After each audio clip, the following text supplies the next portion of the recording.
girl, you got to work on that modesty thing. You can't wear that outfit because you might make him sin.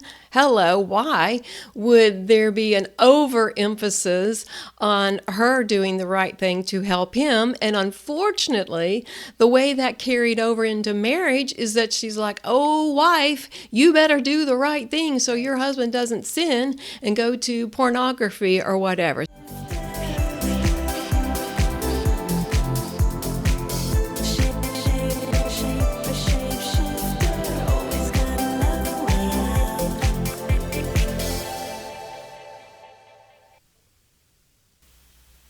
Welcome back, everybody, to the Sexual Wholeness Revival. And we are starting one of our favorite episodes every so often. It is a Q&A episode, and we take these questions straight from email and social media and the ways that we've been interacting with our audience. And we love it that you guys send in these questions, and really just invite you to send in more, and we're going to answer them, whatever they are, according to what God has to say about sexual intimacy in marriage. That is always our foundation, to go back to the original design, and we will be drawing from that. And you know, it just dawned on me, apply biblical sexuality in a world that struggles with truth. Yeah. And truth is not the standard of the world's system. So from the get-go, we're in opposing camps.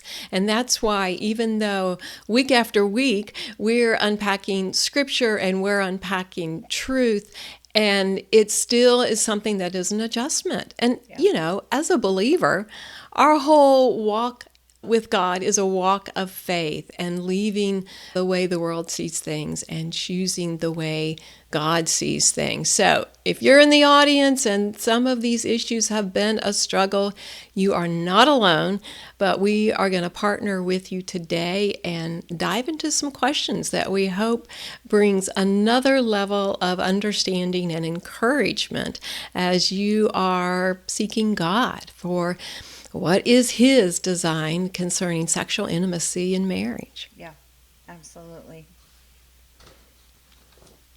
So, one of the first questions we got is, how do you get healing after the teaching of purity culture doctrine? I know growing up in my teens, there was I Kissed Dating Goodbye and books like that. And I grew up in a culture that was very driven on, I still think there are good qualities to save yourself for marriage, to, you know, that whole idea around purity. But it did do some damage, as we see sometimes. So how do you get healing after the teaching?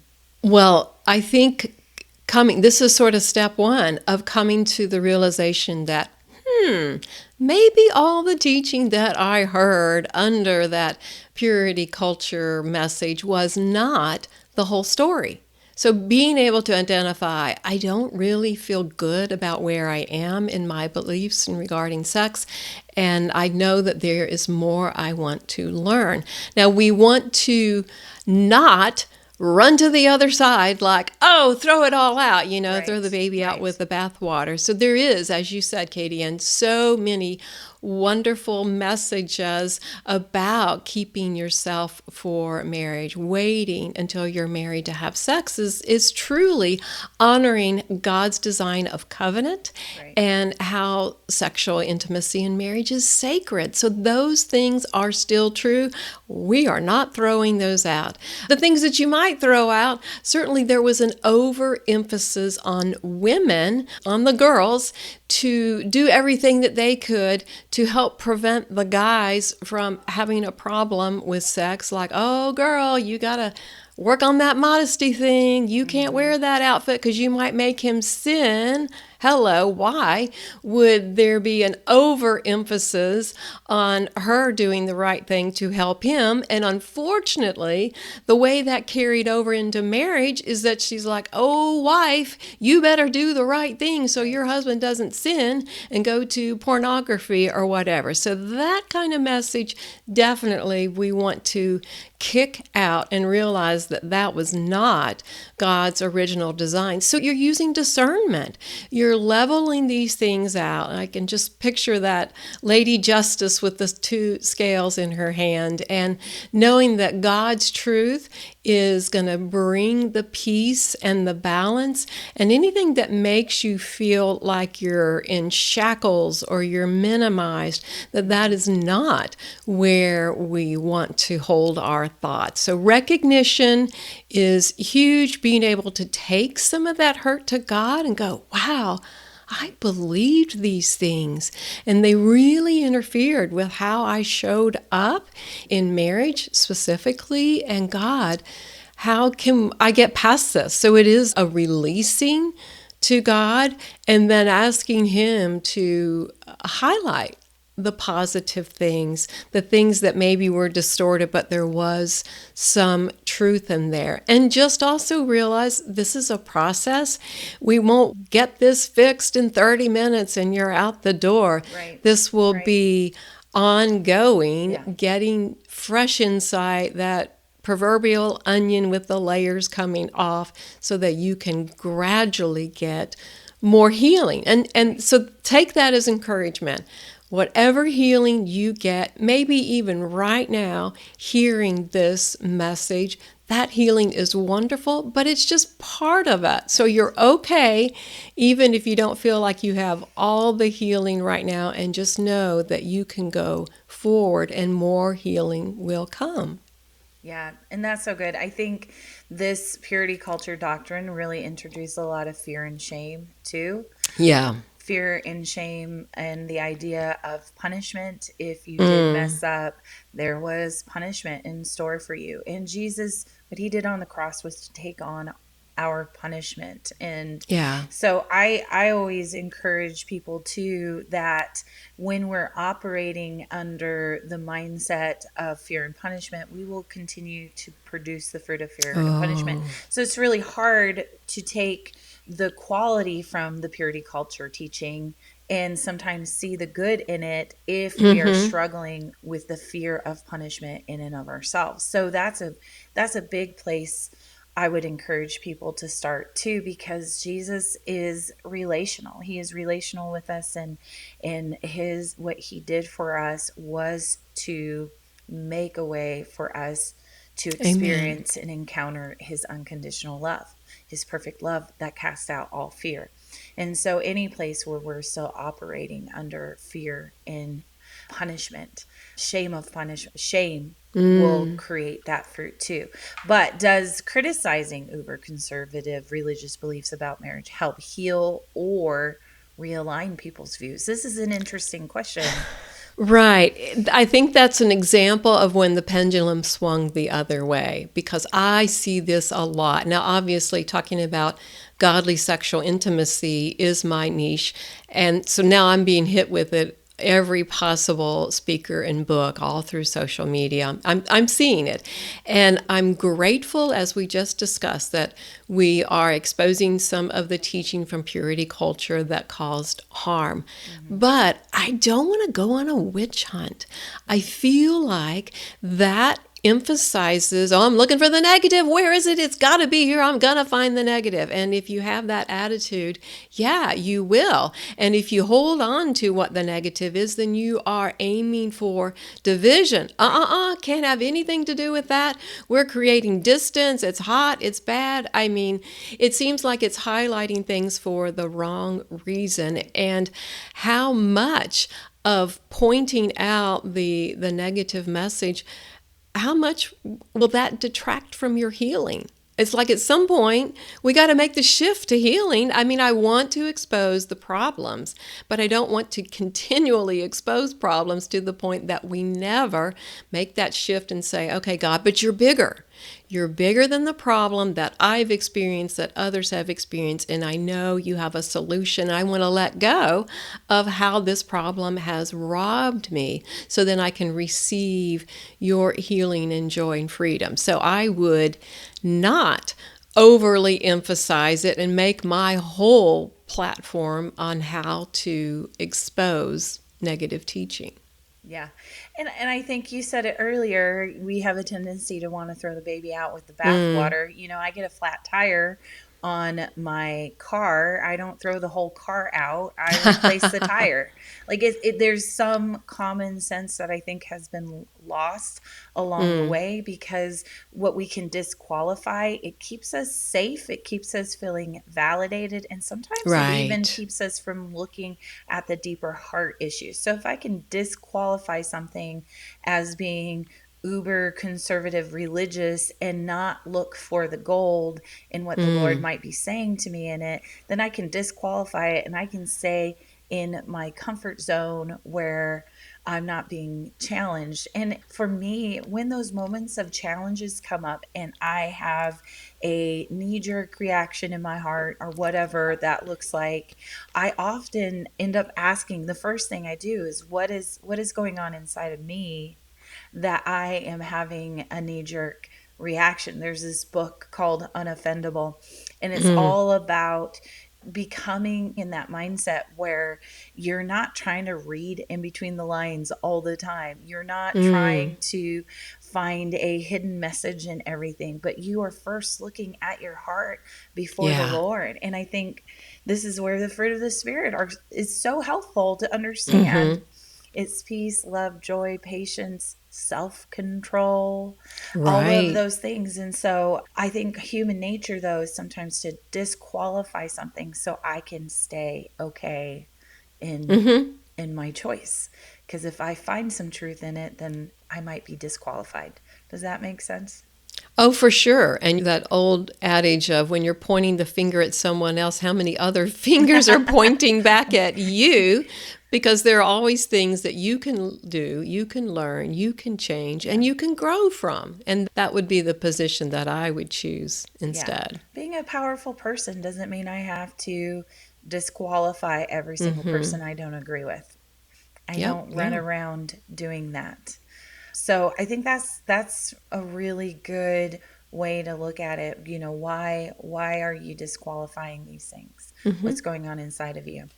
Okay, are you ready for the next question? Oh, yes, absolutely. Here it comes. Can you explain why there's no interest in sex after marriage, even though there was passion before? This really confounds people. They are just blown away. The number of times I've talked with a couple and they're like, we didn't see this coming. We could hardly keep our hands off each other when we were dating. And now that we're married, it's like, there's nothing. Are we broken? Are we so mismatched? Are we? And by the time they see me, the problem has gone on for so long that now there's additional attention just because they have the problem. But I could back up a few steps with that. Think about the difference between dating and marriage. When you're dating, the hormones are just doing 90% of the work for you, and you're enjoying each other's company, and you can't think about anything else, and you're just excited, and you're on this roller coaster, and it's a lot of fun that takes you to the next thing and the next thing, and you're dreaming, spending a lot of time in dreaming. And I don't know, thinking about dating in this day and age versus 10, 20, 30 years ago, if things are less realistic. There's a lot of online dating, and if you did not really know your spouse before you got married, then you may have missed a few things. Now, hey, it can still be an adventure. There still can be a fun attitude toward it, even if you missed those things. But after you get married, dun dun dun, this is everyday life. This is the real world. This is the dirty socks paste on the bathroom counter.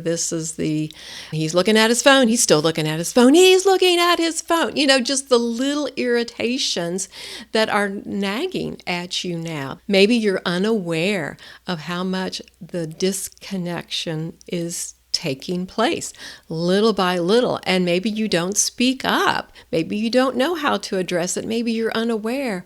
wow, when you don't make time for me, I don't feel appreciated. That means I don't feel safe around you. I don't want to be with you. I mean, those are scary thoughts to have. And if you keep it all to yourself, then you're not able to process it for yourself. You're not processing it with your spouse. And you're now afraid of what you're thinking and feeling because it might be received as rejection, whereas you really love them. Can you not tell? This just is cyclical thinking. It's like you get yourself in your own trap. So there's more reasons for it to be difficult after you're married than before you're married. I don't know. Maybe people aren't explaining that or preparing, or maybe when you're engaged, you're like, not me. That won't happen to us because we love each other. And I'm so glad you love each other. But love is a choice, and it's work, and it's being intentional. So it's normal. Let's just put it that way. It's normal or typical for there to be some disconnect after marriage because of additional responsibilities and learning how to be together in real life, taking care of finances and responsibilities. But you can get a good rhythm for you, uniquely personalized for you as a couple, that will get you over this place and get you to not the passion you had before, but a true place of unity and wholeness and oneness in marriage that is full of passion that you've not experienced yet. So it's there for you, and we just have to be intentional to get there. Yeah, I think we live too in a culture where we are making our decisions based on how we feel. And so I heard a saying a long time ago, and has stuck with me for 20 plus years, and it's that feelings make bad masters but good servants. And Yeah. when we let our feelings override our choice, I choose you in a relationship, it then begins to erode away, and all of a sudden it's easier to keep an account of all the things you don't like versus Right. the reasons why you've said yes. And I can tell you from my own experience, my husband and we made that choice. I choose you 10, 15, 20 years into our marriage. That I choose you is so much more powerful because we kept choosing it even during those times and on those days where we weren't each other's biggest fans, but we Absolutely. chose one another. And what it does is it impacts your sex life in such a positive way because you bond differently in Right. those experiences versus just giving into the chemical super emotional response all the time. And all of a sudden you have a bond that surpasses all of the feelings of falling in love. I'm more in love with my husband than I've ever been. Oh my gosh. And the next day he could also feel like the most annoying person to me that I've ever met. And yet I choose him and he chooses me. And I think that is really, really powerful. I think people get into marriages and the chemistry wanes and the excitement of it begins to fade. And they go, wait a minute, why did I get into this in the Oh first yeah. place? And instead they have a list of all of the things they don't like instead of going back to, I choose you. I choose you. And so we're going to figure this out. And that when you stick it out with somebody like that is really, really powerful. And it really does benefit every aspect of your marriage and of your life, really. It impacts it all. So I would encourage people to also go back to, why did you choose this person? Why did you choose them in the first place? And have you forgotten that?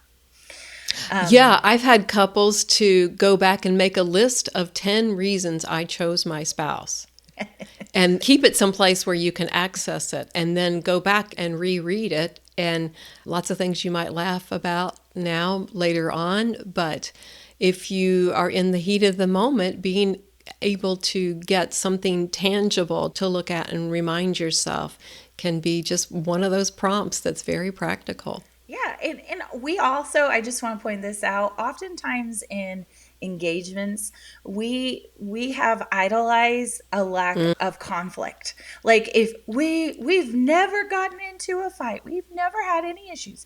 We just get along so well. No, you're hiding.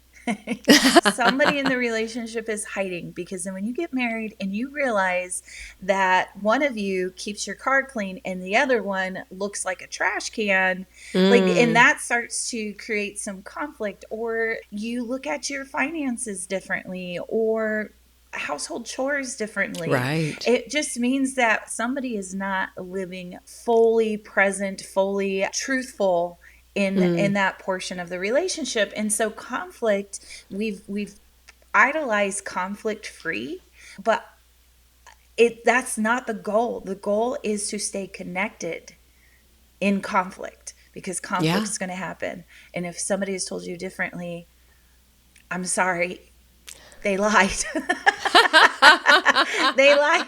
They lied to you. They lied to you. And so I just, to encourage you too, like, look at conflict as an opportunity to strengthen your marriage versus an opportunity to be the most right in the relationship. And Oh it boy. shifts it, and it impacts your sex life significantly, because you're not bringing that into the bedroom. Wait, did you agree with me? Oh, you didn't agree with me, then I'm not going to have sex with you.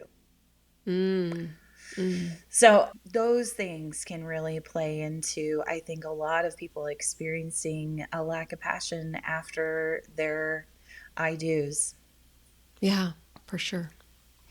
Okay, that was a good one. You ready for the next? I keep rubbing my Oh, hands together like, I get ready, know. get I ready. know. Okay.